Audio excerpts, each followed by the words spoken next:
how would this work, as you understand it? Well, one of the challenges is that we don't really know yet, but there are some things that were revealed in the patent application that are very interesting and could be telling. For instance, I don't think that this is something that they'll necessarily put into act for every single order that comes through Amazon Prime. But for instance, there are situations like if there is a new blockbuster book release, like say for instance, if there were to be another Harry Potter book, what they would be able to do is take a look at all of the people potentially who in the past have ordered within that series, have often ordered on the release date, and then essentially send those items to the nearest shipping destination where those items could be shipped, and not actually label the products until they are essentially in the last mile. So it appears that what they're doing is basically leaving the address field blank until the last possible moment, which would mean that there would have to be some pretty significant integration with the carriers in order to actually execute that and make that happen. So this wouldn't involve, you getting charged for something that you didn't actually want. Well, given that Amazon is very, very customer-centric, I doubt that we would ever see something like that, where they would just bill you because they're just pushing things along. There was actually some indication in the patent application that what they may do is that they may proactively send you something as a surprise and delight factor.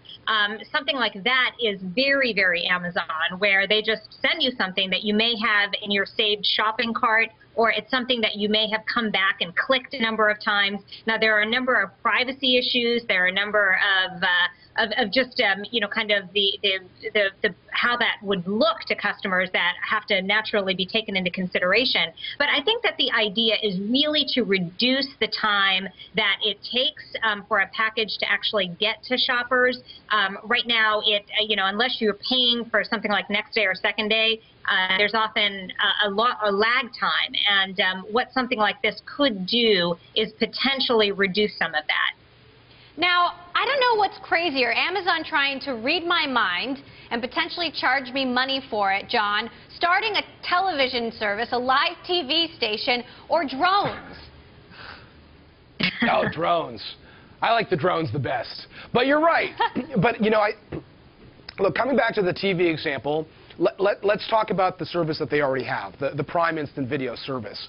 That service theoretically gets better if I go to use it and Amazon has a pretty good sense of who I am and suggests shows for me to watch. Netflix talks all the time about the benefits of having that proprietary technology that allows them to give you a better consumer experience.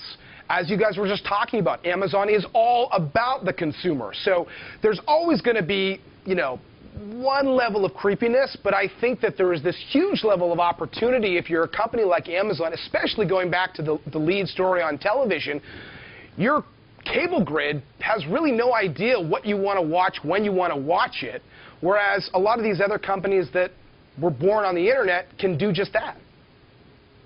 When it comes to the retail side of this, Sucharita, I mean, how do you see this playing out? Obviously, they have that big dreams, drones, knowing what you want before you actually click buy. But in reality, what do the next 5 years in terms of Amazon e-commerce really look like? Well, I think that Amazon has a lot going for it, but at the same time, I think that Amazon fully recognizes themselves that they have challenges ahead of them. Some of those challenges are in the fact that they are extremely price competitive, which makes them very, very attractive to customers, but they struggle with profitability as a company. They have a huge line item in the form of shipping costs. And if there is any way for them to even reduce some of those line items in even a modest way by reducing the amount of time that it takes for a package to get somewhere, or in being able to cut some of those costs, that could have a really, really favorable impact, I would believe, on Amazon altogether. Now, the challenge, though, is that as they continue to grow Amazon Prime, they make these promises that, the item will be there in 2 days. And that's very expensive, and that's why an initiative like this could be very, very interesting for them.